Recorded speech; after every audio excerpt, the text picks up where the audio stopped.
Megawati sering dielu-elukan sebagai simbol perjuangan reformasi, tapi saat berkuasa, apa yang sebenarnya dia lakukan untuk membenahi warisan kelam Orde Baru? Megawati Soekarno Putri memang kerap dipandang sebagai simbol reformasi karena posisinya sebagai oposisi kuat terhadap Orde Baru. Ia menjadi ikon perlawanan terutama setelah PDI dibubarkan paksa dalam peristiwa Kuda Tuli tahun 1996. Namun ketika akhirnya menjabat presiden dari tahun 2001 sampai 2004, banyak pengamat menilai langkahnya dalam membenahi warisan kelam Orde Baru tidak sekuat ekspektasi publik. Nah, beberapa catatan bisa dilihat dari sisi politik. Megawati melanjutkan konsolidasi demokrasi dengan menjaga pemilu tetap terbuka dan relatif bebas. Pada masanya pula disusun dasar hukum pemilu 2004 yang lebih transparan dan untuk pertama kalinya Indonesia melaksanakan pemilihan presiden secara langsung.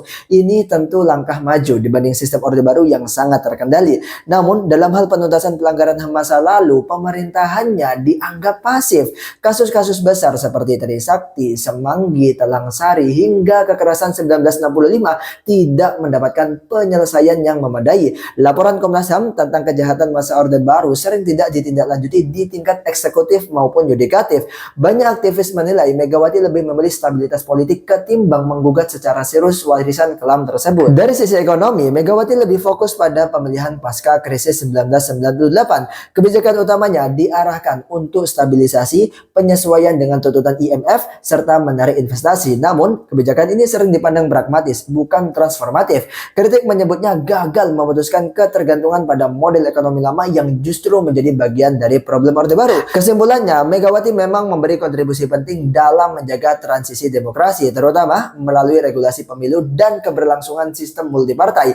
Tetapi, dalam aspek penuntasan warisan kelam Orde Baru, khususnya pelanggaran HAM dan reformasi struktural, rekam jejaknya cenderung minimalis. Ia lebih terlihat sebagai penjaga status quo yang berhati-hati dibandingkan agen perubahan radikal seperti yang dibayangkan sebagian pendukung reformasi. Seperti itu, terima kasih, saya Din Madani. Kalau suka jangan lupa follow dan sebarkan biar manfaatnya semakin meluas. Diskusi di kolom komentar.